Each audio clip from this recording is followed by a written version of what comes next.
Assalamu alaikum. Welcome to my YouTube channel Knowledge for Students.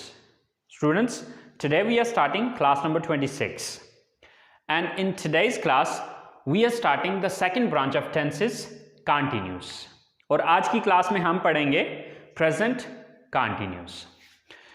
So students, class शुरू करने से पहले अगर अभी तक आप लोगों ने मेरे चैनल को सब्सक्राइब नहीं किया तो प्लीज़ सब्सक्राइब के बटन पर क्लिक कर दें। अगर आपको मेरी वीडियोस पसंद आ रही हैं और अगर आप इनसे कुछ सीख रहे हैं तो प्लीज़ लाइक एंड शेयर के बटन पर क्लिक कीजिए।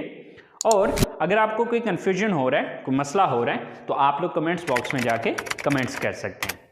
And one more thing students, अगर आप में से कोई भी स्टूडेंट्स मेरा व्हाट्सएप ग्रुप ज्वाइन करना चाहते हैं तो आप लोग मैं डिस्क्रिप्शन के अंदर आप लोगों के लिए अपना कॉन्टैक्ट नंबर व्हाट्सएप का दे रहा हूँ, तो आप लोग जो है अपने नाम के साथ जो है वो मुझे टेक्स्ट कीजिएगा, मैं आपको उस ग्रुप में ऐड कर लूँगा।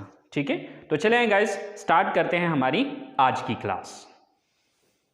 सो स्टूडेंट्स, हमारा आज का जो सेकंड ब्रांच है वो है कंटिन्यूस, और आज हम बात करने जा रहे हैं प्रेजेंट कंटिन्यूस की। प्रेजेंट का मतलब होता है मौजूदा वक्त, कंटिन्यूस मीन जारी, मीन टू से कि ऐसे सेंटेंसेस या ऐसे जुमले जिनमें मौजूदा वक्त में कोई काम जारी है, यानी कि कोई काम इस वक्त हो रहा है, वो काम अभी खत्म नहीं हुआ बल्कि वो काम अभी जारी है। ठीक है, तो जितने भी इस तरह के सेंटेंसेस होंगे जिसमें कोई काम जारी है वो प्रेजेंट कंटिन्यूस कहलाएगा। अच्छा, अब उर्दू में इसकी पहचान क्या होती है? उर्दू जुमलों के आखिर में रहा है, रही है, रहे हैं वगैरह आता है। रहा, रही, रहे जो है ये कंटिन्यूस की पहचान है, लेकिन रहा है, रही है और रहे हैं वगैरह जो है ये प्रेजेंट कंटिन्यूस की पहचान होती है। जैसे कि मिसाल के तौर पे मैं ये कहता हूं, मैं इस वक्त आपको प्रेजेंट कंटिन्यूस टेंस पढ़ा रहा हूं, तो देखें कि ये जो सेंटेंस है या ये जो काम है ये इस वक्त हो रहा है, मैं आपको प्रेजेंट कंटिन्यूस अभी पढ़ा रहा हूं, ये काम अभी मुकम्मल नहीं हुआ, ये काम अभी जारी है। इसी तरह मैं कहता हूं वो घर वापस जा रहे हैं, वो वापस घर जा रहे हैं, तो अब ये काम अभी जाने का हो रहा है, अभी ये घर पहुंचे नहीं है, वो जा रहे हैं। ठीक है, इसी तरह से अली अपना होमवर्क लिख रहा है, तो अली ये काम अभी कर रहा है, अभी ये काम खत्म नहीं हुआ है, ये काम जारी है। ठीक है, तो इस तरह के जितने भी सेंटेंसेस हैं जिसके अंदर रहा है, रही है, रहे हैं, लेकिन उसमें साथ ये भी याद रखना है कि कोई काम जारी है। ठीक है, वो इंग्लिश बोल रहे हैं, हम इस फैक्ट्री में काम कर रहे हैं, वो ये कर रहा है, मैं ऐसा कर रहा हूं, आप वैसा कर रहे हो, लाइक इस टाइप के जितने भी सेंटेंसेस होंगे स्टूडेंट्स वो प्रेजेंट कंटिन्यूस के सेंटेंसेस हैं। अच्छा, अब इसकी स्ट्रक्चर क्या होगी? Subject plus is am are plus first form with ING. ठीक है, इसको फोर्थ फॉर्म भी कहते हैं और आप इसको फर्स्ट फॉर्म विद आईएनजी भी कह सकते हैं, प्लस ऑब्जेक्ट। ठीक है, अच्छा, अब आपके माइंड में एक चीज आ रही होगी कि सर आपने ये चीज कही थी कि फर्स्ट फॉर्म प्रेजेंट में आएगी, तो यहां पर तो फर्स्ट फॉर्म के साथ आईएनजी आ गया, तो ये फर्स्ट फॉर्म कैसे हुई? तो स्टूडेंट्स, यहां पे जो फर्स्ट फॉर्म आ रही है वो इज एम आर आ रहा है। ठीक है, ये एक्चुअली बी की फर्स्ट फॉर्म होती है। ठीक है, बी की ही शेप्स हैं इज एम आर। बहरहाल आपको बी में अभी जाने की जरूरत नहीं है, वो आगे डिटेल में मैं आपको बताऊंगा। ठीक है, अभी आपने इसमें कंफ्यूज नहीं होना, बस सिंपल आपने ये याद रखना है कि इज एम आर जो है ये बेसिकली फर्स्ट फॉर्म है। कंटिन्यूस टेंस के अंदर जिस तरह से रहा है, रही है, रहे हैं वगैरह आता है, रहा, रही, रहे जो है वो कंटिन्यूस की पहचान है। इसी तरह से आपने ये बात याद रखनी है कि इसमें जो वर्ब आएगा कंटिन्यूस टेंस में वो आईएनजी फॉर्म में ही आएगा। ठीक है, वो चाहे पास्ट कंटिन्यूस है, चाहे प्रेजेंट कंटिन्यूस है, चाहे फ्यूचर कंटिन्यूस है। उसमें जो असल में वर्ब दो तरह के होते हैं, एक होता है हेल्पिंग वर्ब और एक होता है रियल वर्ब। ठीक है, ये जो आईएनजी फॉर्म में आएगा वो रियल वर्ब आएगा, हेल्पिंग वर्ब ये है। ठीक है, और ये जो है ये आपका रियल वर्ब है।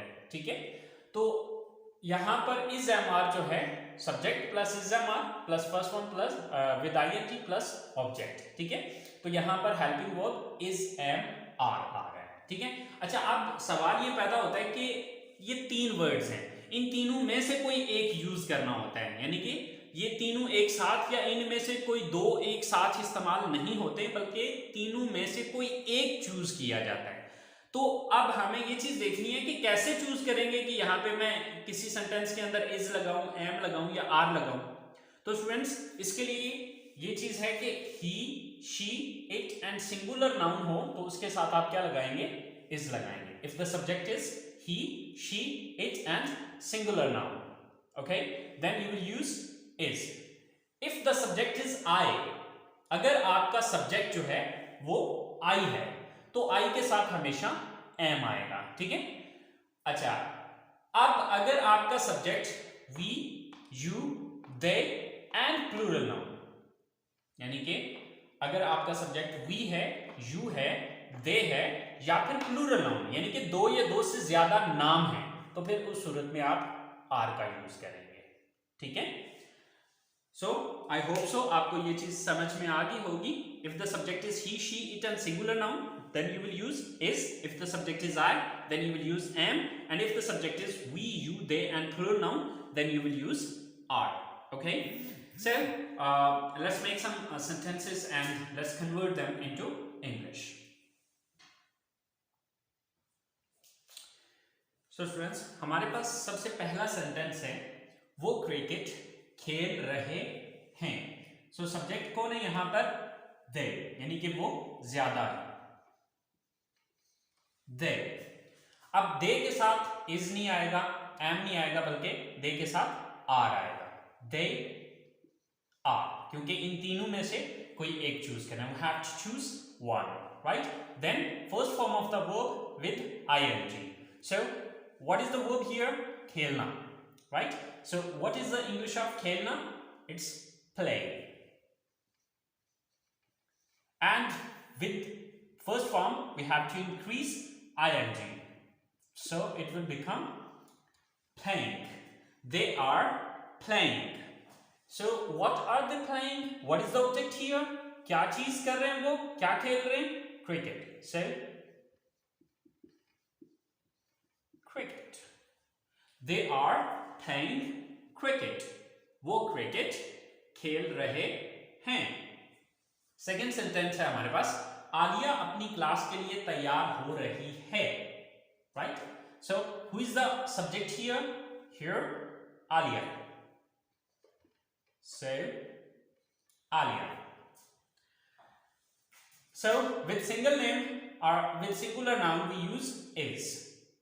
Alia is. So what is the verb here? Verb क्या है यहाँ पे? So it's तैयार होना. So तैयार होना, get ready. So with get we have to increase ing. Getting ready. Alia is getting ready. Alia is getting ready. So object क्या है, किस चीज के लिए तैयार हो रही है? अपनी क्लास के लिए, her class. So Alia is getting ready for her class.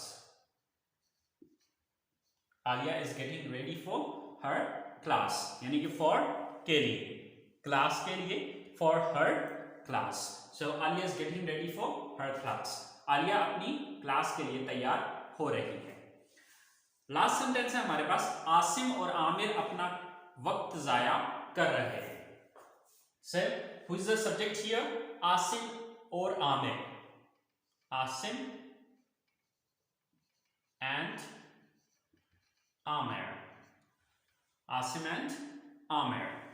Sir here which helping verb we will use here?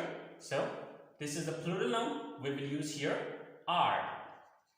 ये क्या था? आसिम और आमिर, चूंकि दो नाम आ गए थे तो दो नाम के साथ इज नहीं आएगा, क्योंकि ये प्लूरल नाउन है, तो प्लूरल नाउन के साथ हमने क्या समझा था कि यहां पर हम आर का यूज करेंगे। So Asim and Amir are. So what is the verb here?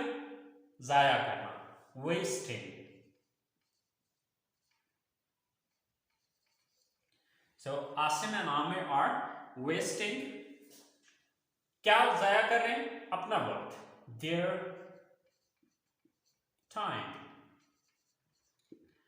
Asim and Amir are wasting their time, कि आसिम और आमिर अपना वक्त जाया कर रहे हैं. So students, this is your positive of present continuous. Okay, these are the positive sentences of present continuous tense. I hope so you have understood it, but if you have any confusion, so please आप लोग comments box में जाके comments कीजिए, इंशाल्लाह मैं आपके confusion को clear कर दूंगा. राइट, तो अब हम बात करते हैं इसके नेगेटिव सेंटेंसेस की. तो नेगेटिव सेंटेंसेस इसके कोई मुश्किल नहीं है, बहुत सिंपल है, बहुत इजी है. ओके, वो क्या है कि मैं जैसे कि पिछली क्लास में मैंने आपको बताया था कि अगर आपके पास हेल्पिंग वर्ब मौजूद हो तो हेल्पिंग वर्ब के बाद नॉट लगा दें. तो देखिए यहाँ पर ऑलरेडी हमारे पास हेल्पिंग वर्ब आ रहे हैं, तो हमारे पास हेल्पिंग वर्ब क्या है, इज एम आर. तो इज एम आर के बाद हम क्या लगा देंगे, नॉट लगा देंगे सिंपल, और ये आपका नेगेटिव बन जाएगा. तो चलिए आइए देखते हैं इसके negatives. So students, negative sentences के अंदर हमने करना क्या है, we have to just put not after helping verbs. So here we had helping verb is am are, so it means we will put not after is am are. तो यहां पर हम क्या करेंगे, इज एम आर के बाद just not लगा देंगे. ठीक है, सो स्ट्रक्चर क्या है इसकी, first of all subject plus is am are, then not, then first form with ING, then object and full stop. यानी कि बाकी सब कुछ पॉजिटिव सेंटेंसेस वाला सब कुछ सेम है, फर्क सिर्फ इतना है कि इज एम आर के बाद हमने नॉट लगाया है. सो हमारे पास पहला सेंटेंस है, वो इस वक्त नहीं सो रहा है. सो सब्जेक्ट कौन है यहाँ पे, ही. देन अब ही के साथ क्या चीज आएगी, is. He is, then not, he is not. Then verb क्या है यहाँ पे, सोना. राइट, सो रहा है, सो सोना वर्ब है. स्लीप, तो इसके साथ आईएनजी लगाया. सो ही इज नॉट स्लीपिंग इस वक्त, this time. So he is not sleeping this time. वो इस वक्त नहीं सो रहा है. नेक्स्ट सेंटेंसेस, मैं आजकल उससे नहीं मिल रहा हूं. सो सब्जेक्ट मैं, I. Then with I we use am.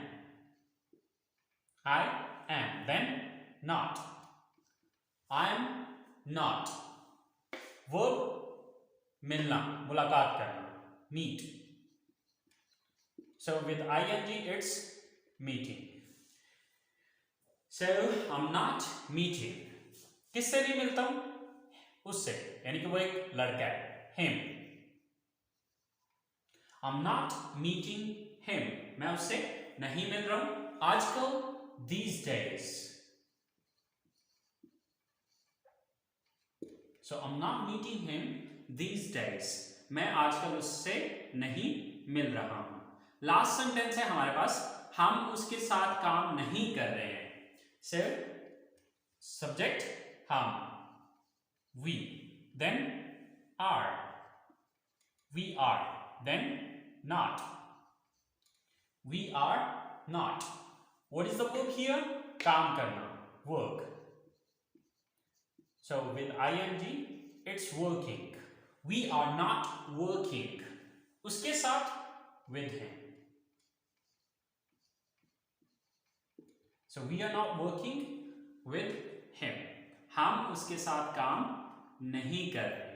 So students, ये इसके negative sentences हैं. I hope so you have understood. And now we're going to talk about its interrogative sentences, and I hope so you know better that how to make its interrogative sentences. उम्मीद है कि आप लोगों को पता होगा कि इसके interrogative कैसे बनाने, क्योंकि मैंने आपको एक फार्मूला बताया था, अगर आपको याद हो. ओके, और वो फार्मूला क्या था कि आपने देखना ये है कि किस लफ्ज के बाद हमने नॉट लगाया था नेगेटिव बनाने के लिए. तो हमने किस लफ्ज के बाद लगाया था, इन तीनों वर्ड्स के बाद. सो it means if we take these three words at the start of sentence, so it will convert it into interrogative sentences. तो अब ये क्या हो जाएगा, अगर हम इस एमआर को उठा के यहाँ पर लगा देते हैं और नॉट को खत्म कर देते हैं, तो ये हमारा इंट्रोगेटिव सेंटेंस बन जाएगा. तो चलिए देखते हैं हमारे इंट्रोगेटिव सेंटेंसेस को। स्टूडेंट्स, तो ये है हमारे इंट्रोगेटिव सेंटेंसेस की स्ट्रक्चर। जैसे कि पीछे मैं बता चुका हूँ कि हेल्पिंग वर्ब्स को उठा के हमने सेंटेंस के शुरू में ले आना है, तो वो हमारे इंट्रोगेटिव सेंटेंसेस बन जाएंगे। सो यहाँ पर is am are plus subject plus first form with ING plus object and at the end there is a question mark. Sir हमारे पास पहला सेंटेंस है, क्या वो अपना होमवर्क लिख रही है। First of all subject helping verb is am are में से, तो चूंकि सब्जेक्ट है हमारे पास शी, तो शी के साथ इज आता है, तो सबसे पहले इज लगेगा। देन सब्जेक्ट कौन है, she, is she. Then verb क्या है, यहाँ पे काम कौन सा कर रही है, वो लिख रही है। सो लिखना की इंग्लिश है write. So with ING it's writing. Is she writing. सो क्या लिख रही है, अपना homework, her homework. Is she writing her homework? क्या वो अपना होमवर्क लिख रही है। सेकंड सेंटेंस है हमारे पास, क्या बच्चे आपको तंग कर रहे हैं।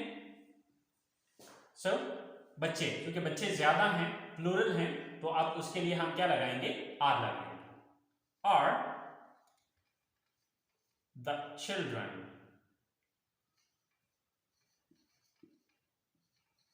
और द चिल्ड्रन।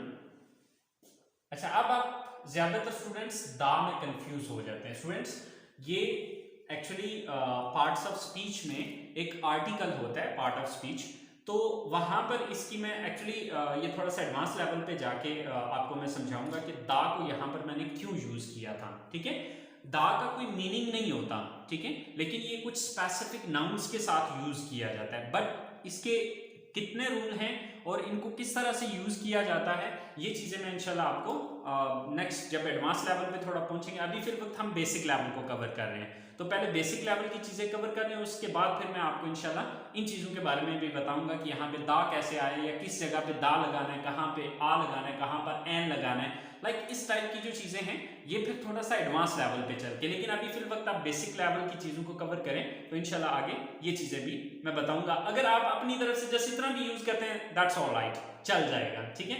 लेकिन ये है कि यहाँ पर दा लगाना है, बट अगर ना भी लगे, अगर आपने नहीं भी लगाया तो कोई बात नहीं है, इट्स ओके, चल जाएगा। सो आर द चिल्ड्रन, अब वर्ब क्या है यहाँ पे, तंग करना, right, disturb.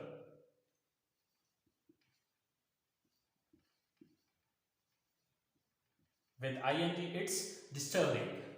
Are the children disturbing? किसको तंग कर रहे हैं, आपको, you. Are the children disturbing you? क्या बच्चे आपको तंग कर रहे हैं। अब इसकी जगह टीज लगाना चाहते हैं तो वो भी आप लगा सकते हैं। देखिए इंग्लिश में एक ही वर्ड के कई मीनिंग्स होते हैं और उर्दू में एक ही वर्ड की कई आगे इंग्लिशेस होती हैं, ठीक है। तो आप अपनी मर्जी से यहाँ पे टीजिंग लगाएं या फिर डिस्टर्बिंग लगाएं, it's depend in you, right. So next sentence है हमारे पास थर्ड नंबर पे, क्या वो कहां सो रहा है, वो कहां सो रहा है। So here you will notice that here we are using question word. अगर आप नोटिस करें तो यहां पर हम क्या यूज कर रहे हैं, क्वेश्चन वर्ड। तो क्वेश्चन वर्ड वाली क्लास में मैंने आपको बताया था कि एक सिंपल इंटरोगेटिव सेंटेंस के शुरू में पहले क्वेश्चन वर्ड, यानी कि क्वेश्चन वर्ड की इंग्लिश सबसे पहले लगानी पड़ेगी। तो यहां पर क्वेश्चन वर्ड आया है कहां, तो कहां की इंग्लिश मुझे सबसे पहले लगानी पड़ेगी, उसके बाद ये स्ट्रक्चर अप्लाई होगी। तो कहां की इंग्लिश क्या है, वेयर। देन अब सब्जेक्ट चूंकि ही है तो ही के साथ इज आता है, तो इज पहले लग जाएगा। वेयर इज, देन सब्जेक्ट कौन है, वो, ही। वेयर इज ही। अब वर्ब क्या है यहाँ पे, सोना, sleeping. Where is he sleeping, where is he sleeping, वो कहां सो रहा है। लास्ट सेंटेंस है हमारे पास, आप क्यों अपना काम छोड़ रहे हैं। तो यहां पर भी हमारे पास एक क्वेश्चन वर्ड आ रहा है क्यों, तो क्यों की इंग्लिश क्या है, वाई। देन इज़-एम-आर में से कोई एक लगेगा, आर, वाई आर, क्योंकि यू है तो यू के साथ आर आता है, तो सब्जेक्ट क्या है, यू, वाई आर यू। अब यहां पे वर्ब क्या है, छोड़ना, लीव। तो आईएनजी जब लगाएंगे तो leaving. Why are you leaving, why are you leaving. अपना काम योर, सॉरी,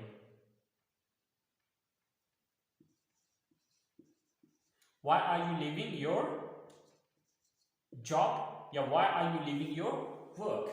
अब वर्क लगाएं, जॉब लगाएं, in both condition it's correct, ठीक है। So why are you leaving your job, आप अपनी जॉब क्यों छोड़ रहे हैं या आप अपना काम क्यों छोड़ रहे हैं, राइट। सो स्टूडेंट्स, ये हमारे इंट्रोगेटिव सेंटेंसेस थे।